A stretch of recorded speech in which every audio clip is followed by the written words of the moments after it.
Hello, and welcome to Movies I've Seen, the podcast that's usually two people, but sometimes is only one. That's a reference to Scream 3, where Roman was the only killer. So I saw Scream 5 when it came out in theaters, and then I recorded an episode about it with Sam. I'm not doing a Roman. And then I lost it for a short period of time, and it has been found, and it has been edited. So here's our conversation now. We were really excited to see Scream 5. Yeah. And then as the movie went on, the excitement dwindled. First, let's say what happened in Scream 5, and then we'll complain about, all of the aggressively meta situations in the movie. Yeah, which seems funny to say about a Scream movie, but, this is where we're at now. Well, I think that our critique of the previous Scream movies and their use of meta-analysis within the film, our critique of that was that it was successful every time that they tried to do it. It really is apparent that the writers of this movie don't have a full understanding of the horror genre. I mean, you can make a really good horror movie and still not have a great understanding of the genre as a whole. Being really good at one thing doesn't make you great at everything. Guy Busick is one of the writers. He wrote Ready or Not, he wrote Scream 5, and he wrote Castle Rock. So that's what he wrote. And then the other writer, James Vanderbilt, he wrote such classics as Independence Day, Resurgence, and The Amazing Spider-Man 2, and The Amazing Spider-Man, and White House Down, and The Losers. Oh, I hated that movie. And Darkness Falls. Was that terrible Tooth Fairy movie? It sure was. I kept insisting on watching it because I was like, it can't be that bad. It was so bad. It's entertainingly bad. But, that's not the guy you want writing your Scream movie. No, that is a writer for hire. So Scream 5 was obviously a studio project, and they hired some studio writers, and they got a pretty generic horror movie. Yeah, I think I just nailed it in my head. It reminds me of the Scream knockoffs that came out around the early 2000s. Oh, I Know What You Did Last Summer. Yeah. Or Valentine. We talked about some of these. Is it My Bloody Valentine? No, it's just Valentine. Oh. Just a guy in a Cupid mask with a butcher knife. Oh. Stalking Denise Richards. I think it was Denise Richards anyway. So, the movie starts out with a girl at home alone. She gets a call. It's Ghostface. Yeah. And he shows up and stabs her. Yeah, and not for nothing, I will give credit. That opening scene was pretty good. They were doing the thing that Scream does, which is using current technology in their spookums. That girl's a decent actor, so she carried herself well through that scene, and, Ghostface is Ghostface. He showed up, and he fucked shit up, and she didn't die. Yes, this is where they start trying to out-scream the Scream movies, is that she survives. And then we go to her sister. Tara's friend Wes calls her sister, who lives in another town in Northern California, I guess, and says, "Come home, Tara's been stabbed." And her and her boyfriend come back to their hometown of Woodsboro. And they bring the plot with them. Yes. And she visits Tara in the hospital, and their parents are nowhere to be found because their dad abandoned them 5 years ago, and their mom is in Europe on a trip. Yes, in some sort of business, having good business times. And she does not come home. For some reason. Even though her daughter was stabbed. Right, yeah. This is the first sign of trouble here, because they're like, your mom is a terrible mom, but also she is some sort of successful business person who travels abroad. Yes, she's incredibly successful. Right, but she's also a drunk who's in support groups, because they established that was how Ghostface tricks Tara into talking to him, as he pretends he's somebody from one of her groups. Oh, like AA? Yeah. Yeah. Okay, yeah. I see that they set that up, that she has a drinking problem. Yeah. But not bad enough of a problem to interfere with her international business success. Right. That she cannot leave to go care for her daughter who was stabbed. Right. Because at the same time, she is a recovering alcoholic who apparently is doing well now. Maybe? I don't know, because everybody says your mom is a drunk, so I guess she has a bad reputation in town. It's not clear, and I feel like the secret love affair interest of Billy Loomis, who spawned a daughter, should be a character in this movie. Yeah. And she should also look exactly like Neve Campbell. That'd be hilarious. Actually. Yeah. I mean, what am I always saying? People like what they like. Yeah, I know. People got a type. Okay, so the plot, the main character is named Sam Carpenter. That's really not... Don't do that. Anybody listening for movie tips, don't do that. You can do that for side characters, professors, principals, maybe like a police chief. Yeah. Not for your main character. And they do it for 2 people. Because Sam Carpenter... Sheriff Hicks's son is named Wes. Yes.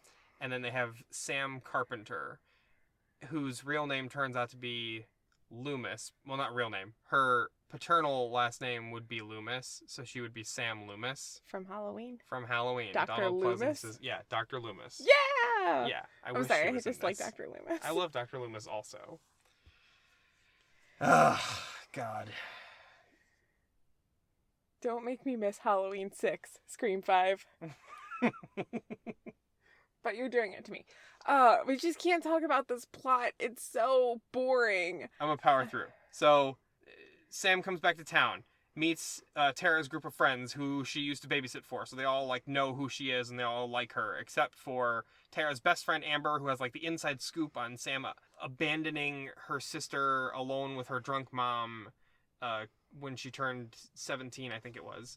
So Amber doesn't trust her, and then the friend group starts to develop in front of us, the audience, so we start to suspect people, and then they get harassed by this guy, Vince, who is Stu Macher's nephew for some reason in the movie, and he's in 2 scenes, precisely 2 scenes. They see him from afar watching them at school because he used to date one of the girls in the group over the summer, and she broke up with him. And then he bothers them in a bar, and they almost get into a fight with him. And then immediately after that scene, I'm sorry, technically I guess he appears in 3 scenes, because immediately after the scene in the bar, Ghostface shows up and kills him. Yeah, it doesn't even matter. It's just padding the numbers at this point and trying to put extra connections to the originals in there. And they're like, oh, the victims all have connections to the original killer somehow. Oh, and actually, I was thinking the whole time that everyone was talking about who's the killer, that Ghostface had attacked Tara but hadn't killed her, and the only person he had killed was Vince. Yeah. And they didn't even know him. Like, it's not confirmed that it was Ghostface. Nobody saw it happen. Nobody saw Ghostface kill Vince. We saw it because we're the audience. Yeah, we saw it happen, but there's no reason that this group of kids, besides they know Ghostface, would be calling him a killer, because Tara didn't get killed and they didn't see him kill Vince. So the rest of the movie, they're like, who's the killer? But no one's been killed as far as they know? Yeah, because it's confusing, Vince right? dies, and then someone maybe attacks Sam at the hospital. Yes. When she's now, her psych meds aren't working anymore, so she's seeing visions of Billy Loomis. Right. And then Ghostface shows up at the hospital and attacks her. Maybe she made it up, though, because she runs back in the room and the room's, like, not trashed. So I thought the table was moved. No, the chair that she knocked over was knocked over, but everything else was normal. Okay, let's just keep moving. 40 minutes of the movie is these kids just pointing fingers at each other saying, you could be the killer. No, you could be the killer. Yeah, and then they go to Dewey for help because he knows about the killings because he's been around for the whole thing. So Sam and Jack Quaid go to see Dewey for help.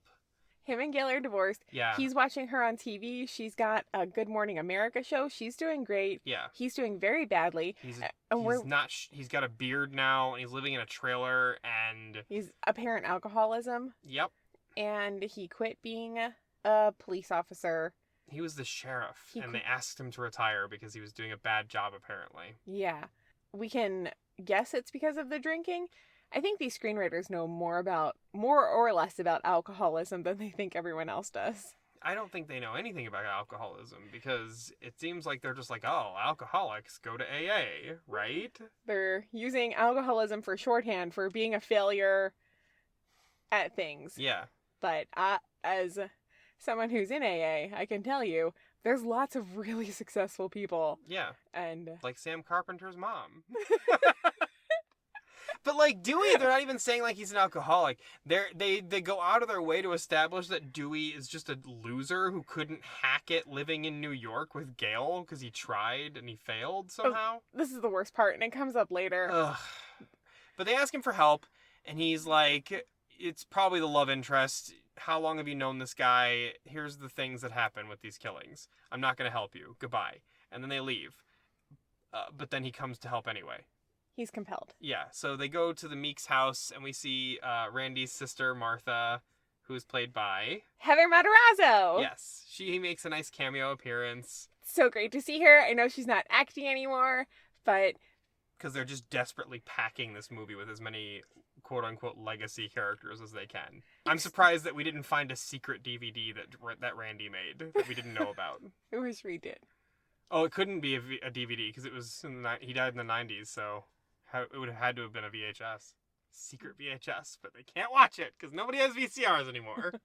So the Meeks twins giving their meta breakdown of the situation and talking about the rules of modern horror was insufferable. Yeah, not because those characters are bad or because those actors are bad, because I actually do like both the characters and the actors playing them. They did a really good job. It's just, the movie is so excited by its own ideas, much more so than the audience is. I think that in Scream and Scream 2 and Scream 4, when the movie is saying, here's the meta rules of horror, this is what happens in horror movies, before it presents that information, it's like the movie has interrogated those ideas. It has said, when is this true? How is this true? Before it presents those ideas to us. And yes, that's true. And part of the problem with it is that in this case, they're analyzing remakes and reboots and sequels and stuff like that. But the problem is that they keep pointing out the fact that none of this stuff is solid because everyone has their own ideas about what they're called or what things are or aren't considered to be requels or sequels or whatever. Like, they can't decide on terms. They can't decide on what's the future of horror or what horror is anymore. And it's not an analysis of anything because the movie's not making any concrete opinions of its own. Right, and also I would like to interject that the problem of reboots and fake sequels and requels did not originate in horror, and as such is not a horror trope. It is a situation that is occurring in movies, Hollywood cinema as a whole, Yeah. in this time period, and really has nothing to do with horror. Well, I won't say it has nothing to do with horror because infamously they're doing those Halloween movies right now, which are big deals in the world of movies in general because these are the good elevated horror versions of Halloween. We got Jamie Lee Curtis to come back. Wow, you got Jamie Lee Curtis to come back. She's never done that before. She came back for Halloween 2. Yeah. And then she came back for Halloween 7. And Michael and then she came Myers back for Halloween 8. And Michael Myers walked through a glass door, and it was amazing. Yeah, it was.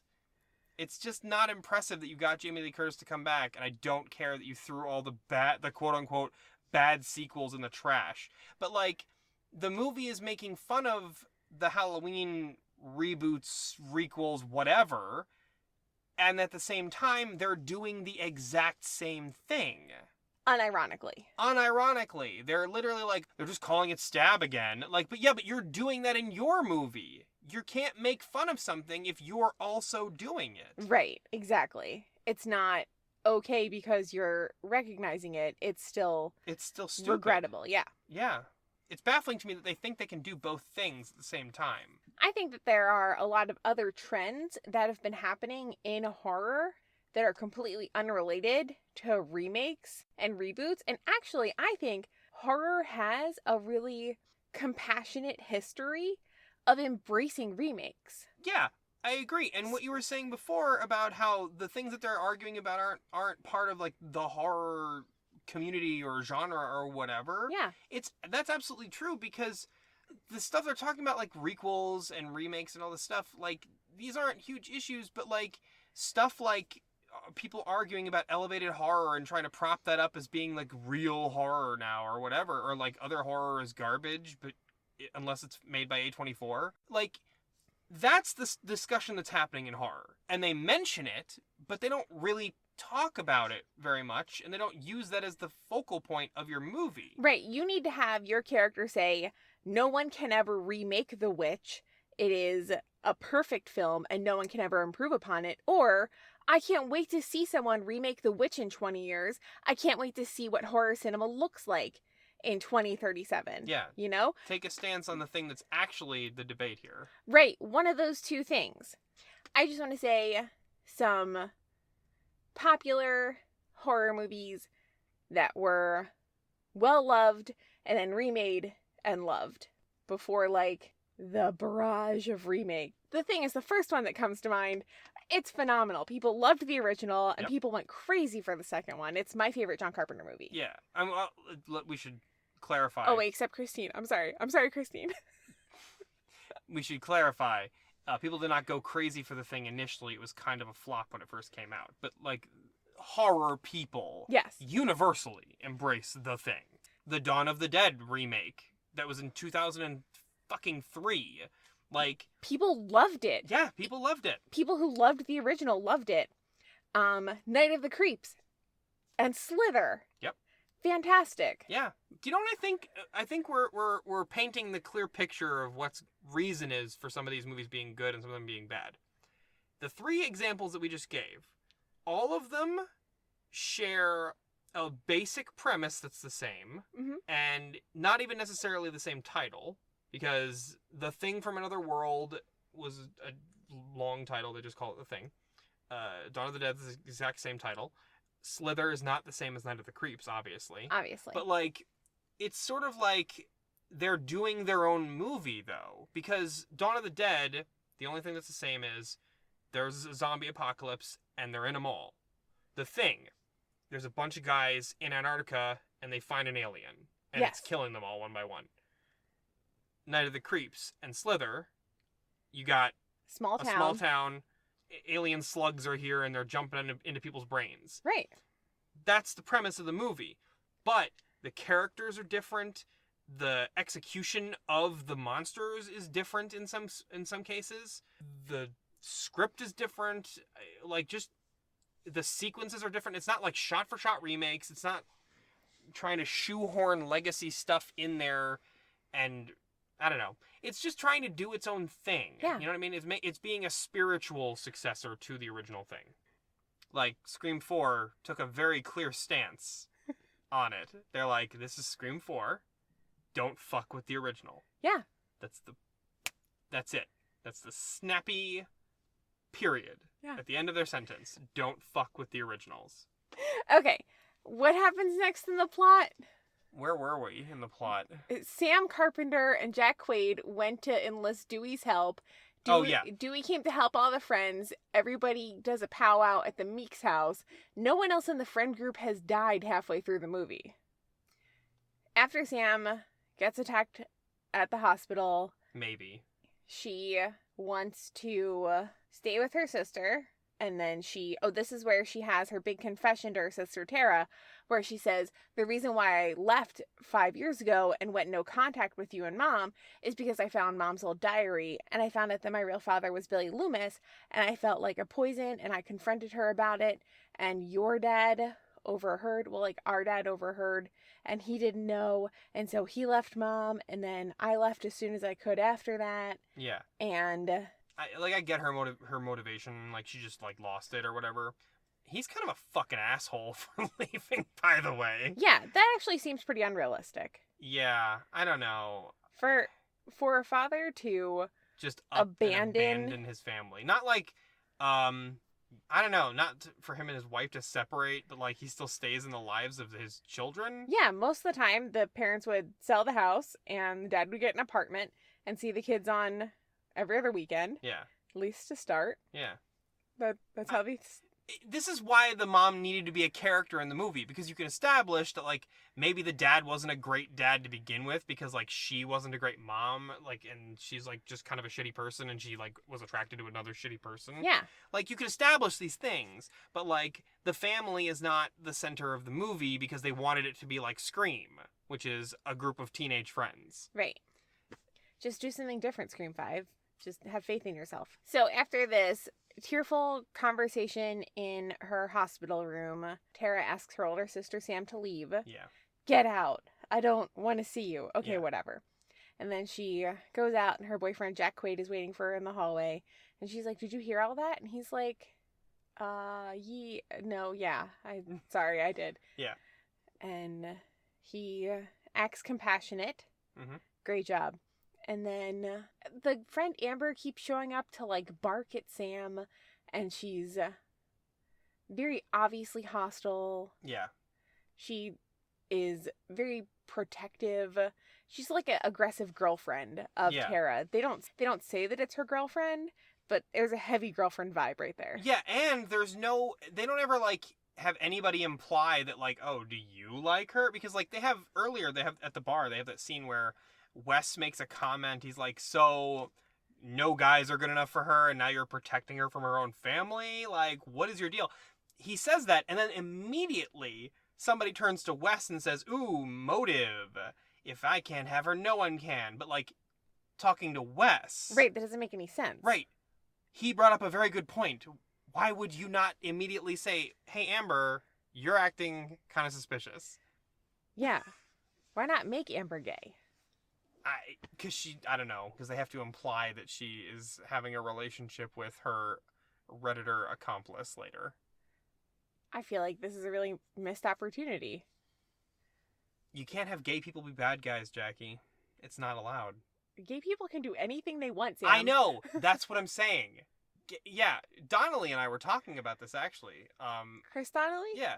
He's like, the movie didn't take any chances at all, and we were talking about stuff they should have leaned on and how they're tiptoeing around using gay people in the movies, but that's just actually doing exclusion. Like, representation is good if you have them be whole-ass characters with, you know, personalities and motivations and things like that drive them as people. Like the Chucky show? Like the Chucky show. What great gay representation in horror. The best. Right. So we were talking about that, and we were like, you know, we were talking about, like, oh, they should have brought Stu back and had that whole thing. Like, there's a bunch of different motivations they could have given him. Like, is he trying to reclaim his legacy as the other killer because nobody remembers him? Or, like, fuck, do something edgy. Like, have the theory that everybody on the internet had where, like, he was in love with Billy or something like that, and Billy used his emotional attachment to him to convince him to be a killer. Do something. Literally anything. Because you were not allowed to be gay in the 90s. No, you weren't. And you could do something with that, and it would be like, oh, yeah. I don't know. It would literally just be anything instead of my dad was Billy Loomis. Yes, psychopathy is... Yeah. But she's not even a psychopath. No, so it doesn't she's make not. any sense. She's well, they imply because she's on antipsychotics. So, Look, they give antipsychotics to a lot of people. well, not a lot of people don't see ghost visions of their real father. Point. So after that point, Sheriff Hicks and Wes are hanging out at the house. Wes is Deputy Judy's son. Yes. She's the sheriff now, and she's Sheriff Hicks. She's like, I ordered us some food. I'm going to go get it. All right, lock up the house and stay safe. And he's like, okay. So he's at home taking a shower, and she's going to get food, and then the Ghostface calls her, and she thinks he's going to screw with her, but then he's like, I'm here at your house. I'm going to kill your son. And she's like, turns around immediately and tries to race back, and there's this tense scene where Wes is in the shower completely unaware of what's happening, and they're doing like psycho shots. Yes. And we think that like, oh, they're going to do a thing here where some, you know, person is going to get killed in the shower, but it's going to be a boy this time. Like, Subversive. subversive. I mean, I know it's happened before. Right. It has happened before. And it's But not that's like... not the trope. The Right. trope is girls getting killed in the shower because of Psycho. Right. But even then, it's just people getting killed in the shower is a thing that everybody's afraid of happening. Yeah. You can't do anything in there. And they haven't done it in a Scream movie yet. In that scene, I was like, oh shit, they've never had a shower kill in a Scream movie. It's gonna happen. And then it didn't happen. Then it didn't happen. He just gets out of the shower, which... Why... Because then what happens is Judy gets home and runs towards the door, and then Ghostface pops out, broad daylight, stabs her, kills her, right Yes. there in front of the house. And then goes inside and waits 20 minutes and then kills Wes. Why? I don't know. No one There's sees. literally no reason for It takes the cops forever to get there. Right. And Ghostface delays killing Wes for no other reason than to build tension for the audience. Right. He's not calling him on the phone. He's not tricking him to do something. He's just meanly sneaking around his house, having killed his mom outside. Right. For some reason. But why though? I don't know. There's no yeah, it's unmotivated, it's padding the runtime. This is the part in the movie where I was looking at the killer, at Ghostface, and thinking, like, this can't be Amber because this killer is so tall. Every scene that Ghostface is in, they're definitely, like, 5'10", maybe 6 foot tall. Yeah. And Amber is, like, a hard 5'3". Yeah. You know? She's a very small person. And I know that, like, oftentimes Ghostface is a stunt person. Yeah. But in most of the other movies... In all of the other movies, as far as I can tell, there's no significant physical difference between Ghostface and the person who ends killer. up being the killer. Right. And for me, it was cheating on the movie's part to use a stunt guy completely every time. Yeah. Because I ruled out Amber based on height. Yeah, and here's the other thing, Am I too. the only one? I mean, at this point, I have given up trying to solve the mystery.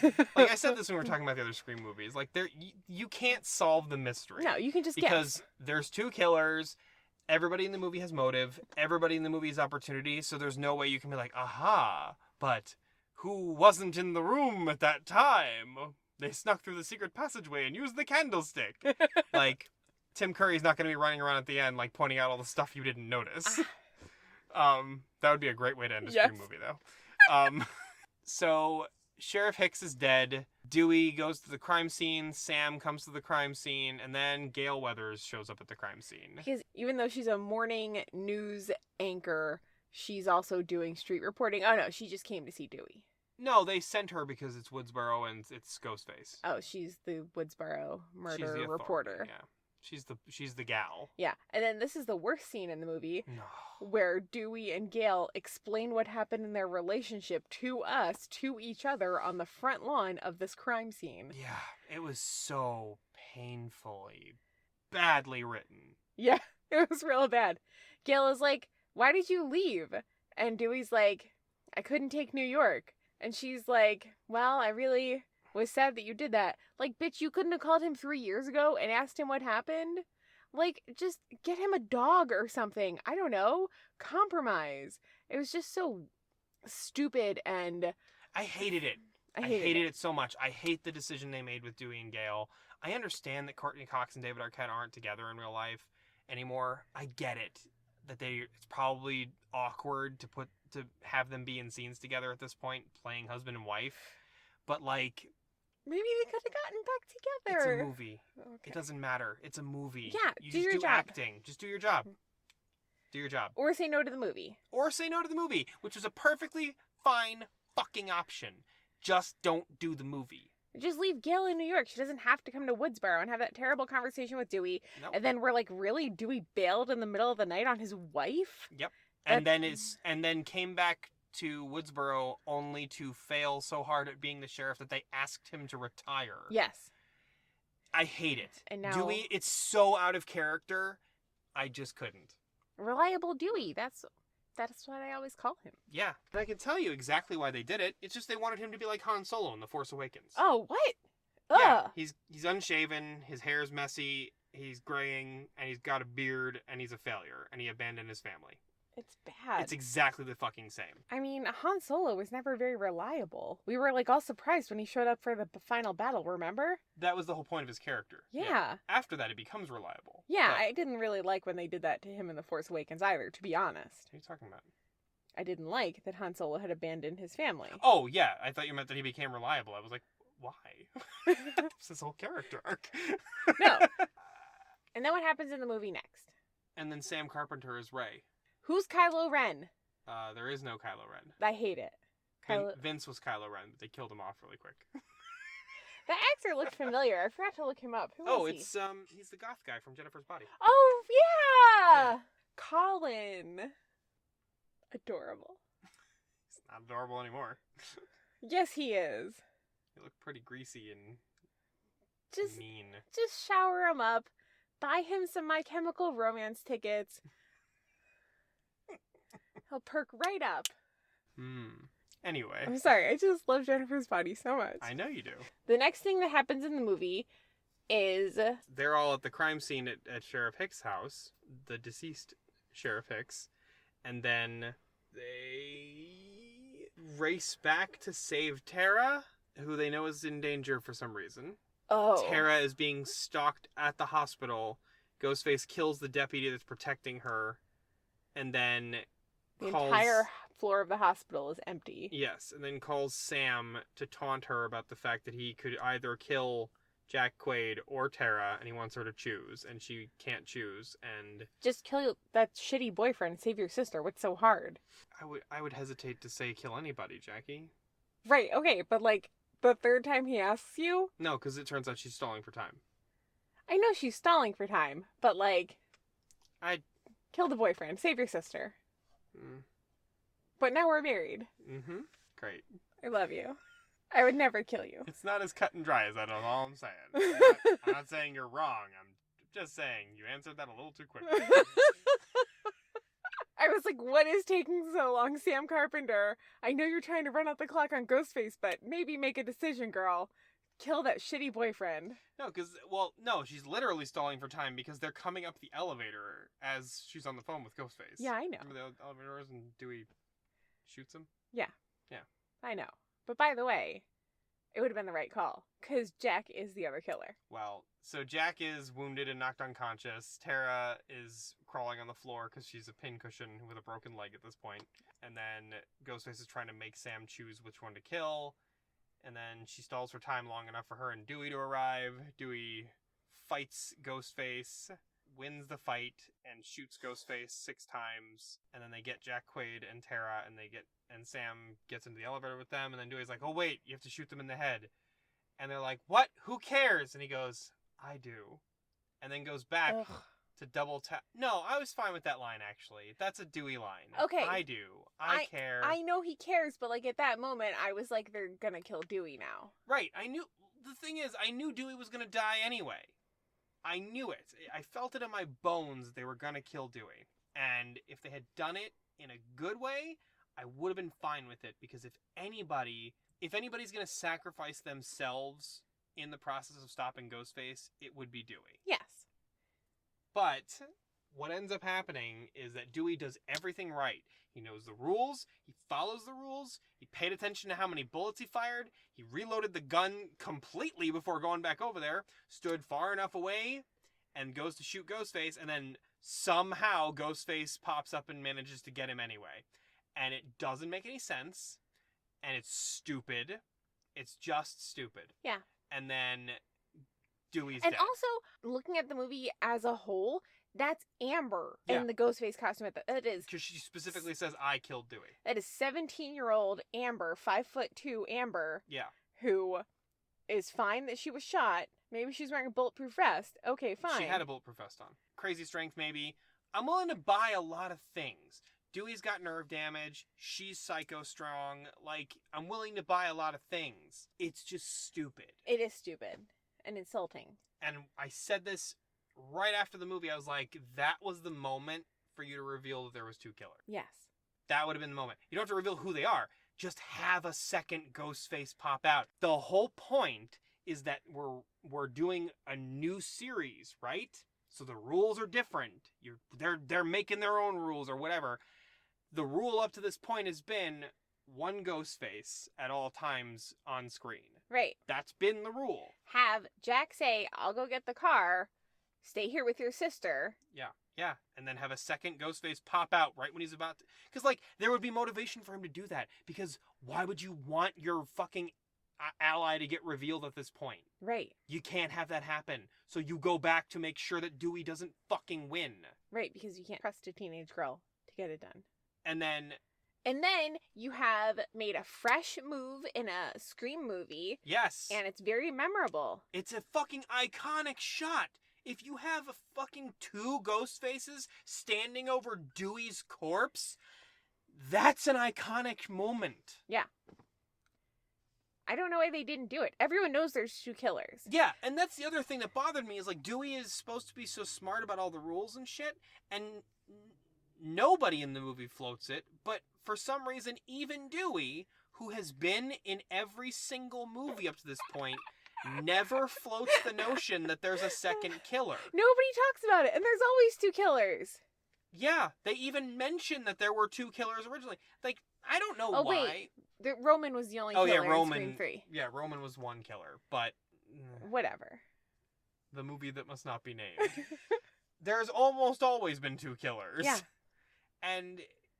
In Woodsboro. In Woodsboro. Yeah. There's 2 killers.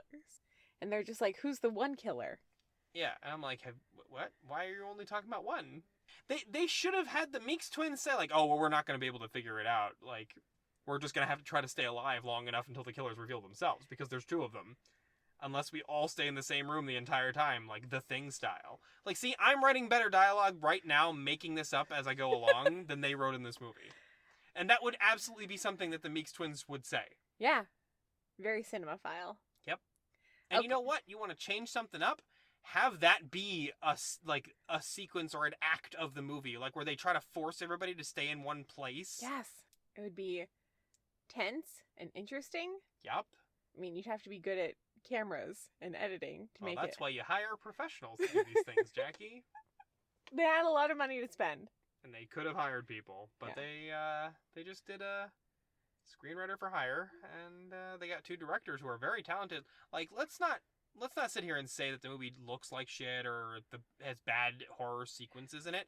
Let's not do that. Okay, it was a pretty enjoyable movie, despite my, like, emotional problems with the canon of Scream that I have been, like, really heavy into lately anyways. Like, the movie looks good. All of the scenes are cohesive. The horror gags that are in the movie are good. Really good. Okay, next thing that happens, they have a funeral for Wes, and it's a party at the Meeks twins' house. Yeah, they're mourning Dewey, they're mourning Wes, they're mourning Sheriff Hicks, and then they go to the party at... No, not the Meeks' house. Oh, it's Stu's house. Well, it's a house that we don't know what it is, even though anybody who's watched Scream is like, oh yeah, that's fucking Stu's house. It's Stu's house, yeah. Sam and Jack Quaid and Tara are like, fuck this, we're leaving town. That's the best thing to do. And then Sidney Prescott shows up and she's like, hey, my good friend Dewey's dead. I'm here now. Thank God. Thank God you're here, Sidney. And she's just like, you can't leave town. And Sam's like, yeah, I can. And then she tries to. And then Gail and Sidney are like, well, we'll solve this ourselves. I put a tracker on Sam's car. Cool. So they're just following them. And then Tara starts to have an asthma attack. No, she just doesn't have her inhaler, and she's worried she's going to have an asthma attack. Right. So they got to go to Amber's house to get her medicine that's over there. Everybody's at the wake, and the Meeks boy twin goes outside for a reason and gets stabbed. Amber gets pissed. Oh, not Amber.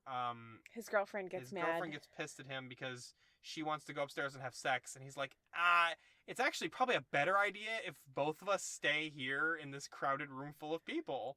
Because I'm like 99%, and this is actually a moment that I like from this character. Yeah. I'm like 99% sure you're not the killer, but like, maybe it would just be safer if we stayed here.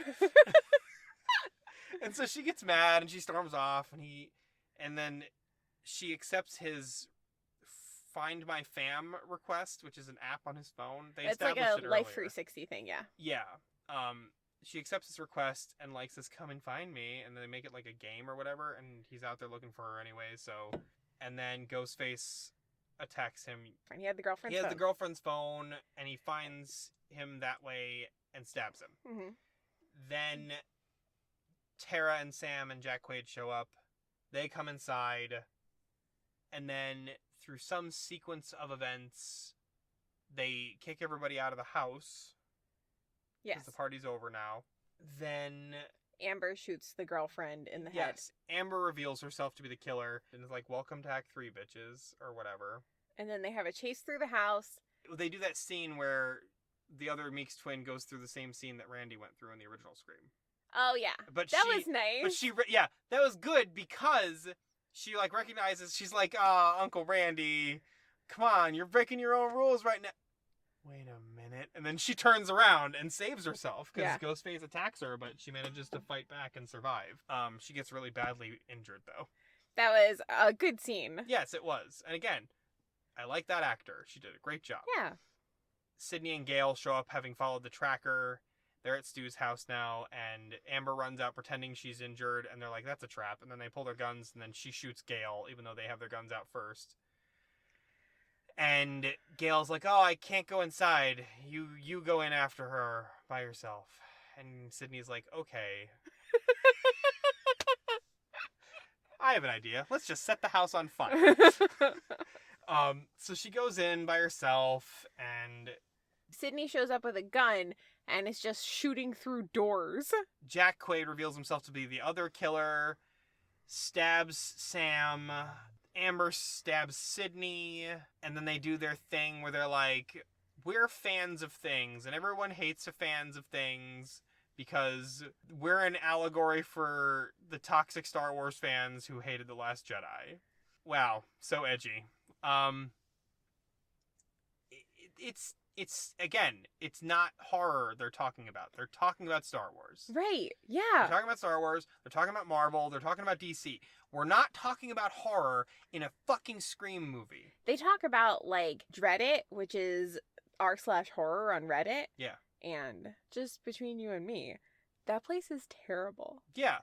Just, like, do the thing that toxic horror fans do then, which is always say there's not enough gore, always say things aren't shocking enough, you know, like, always say you saw that coming. Yeah.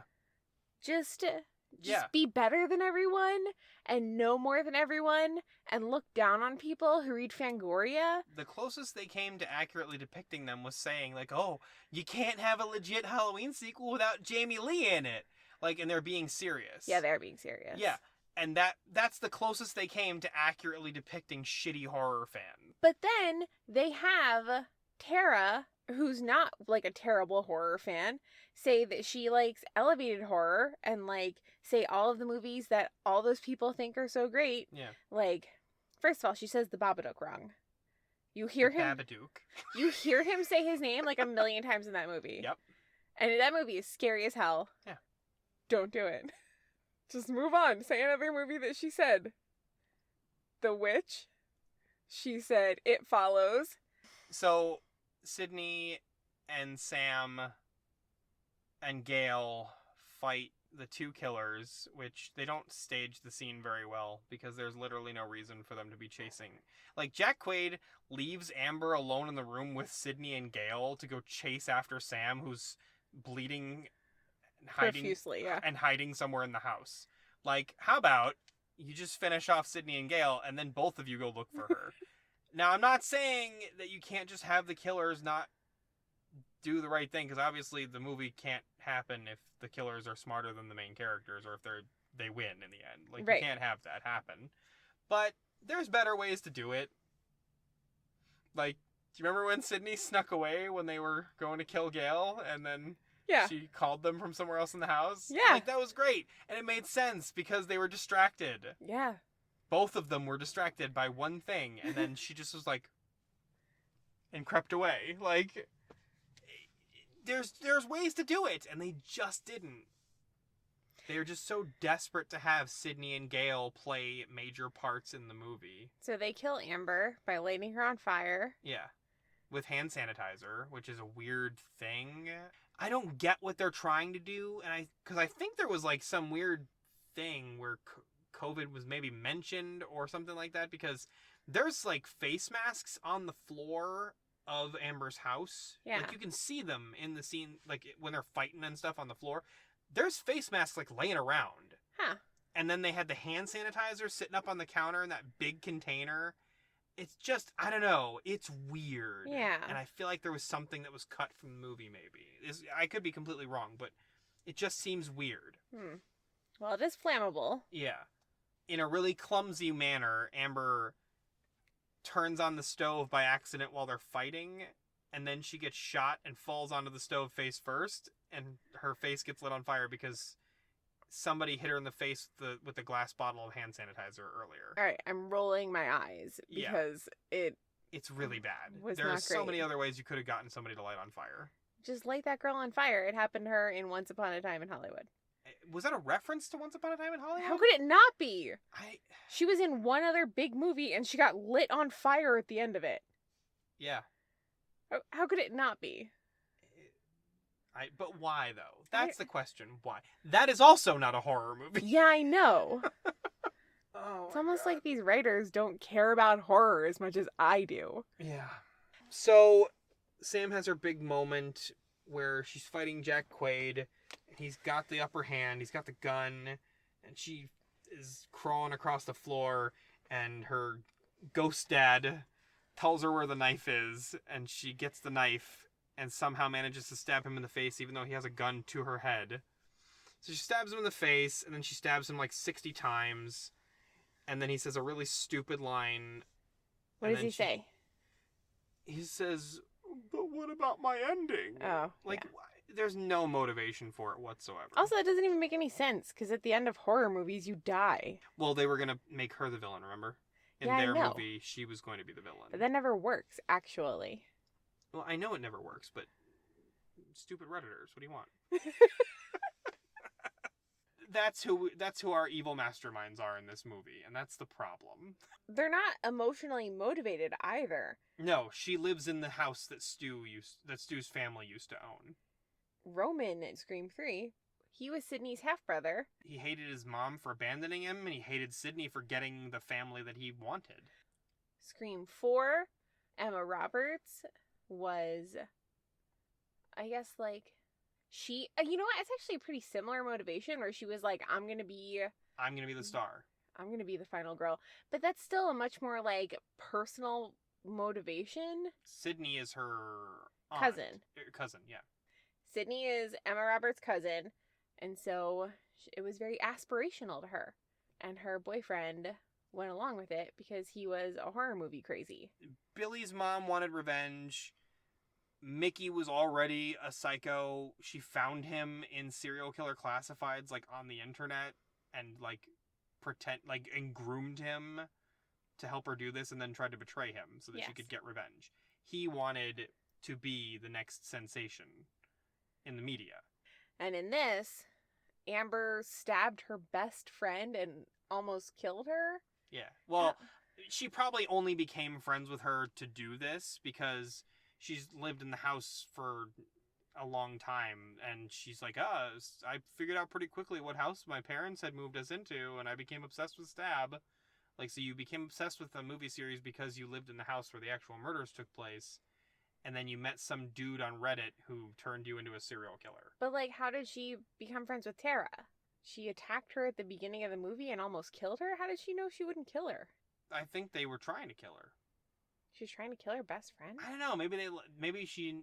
See, this is the thing. It's not clear what their plan was, because I guess they left her alive on purpose to get Sam to come back. Sam was going to come back anyway. You kill her sister, she's coming back to town. Yeah, I guess it didn't really matter. But then why was she alive? It doesn't make any sense. She's alive because it's different, that's why. Yeah. But functionally in the movie, it doesn't make a difference if Tara is alive or dead. Oh, you know what? They probably didn't kill her because they wanted to do that thing where they're going to make her choose later. Well, it's stupid. It's stupid, It's yes. all dumb and bad, and I don't like it. And the more time passed after watching the movie, the more resentful I became that movie wanted me to take it seriously. Same. When it didn't take me seriously. You know, it's funny. Somebody was talking to me today about, like, oh, I saw Scream last night. I'm like, yeah? She's like, oh, yeah, it was enjoyable. I haven't seen any of the other ones, but it was enjoyable. And I'm like, well, that's probably why you enjoyed it. She's like, yeah, it was just, kind of campy and kind of dumb, but all of them were. And I'm like, nope. They weren't. She's like, Scream? Scream's campy. It's funny. It's funny, right? I'm like, no, it's not. Like, it's not funny at all. Boy, do I have a podcast for you.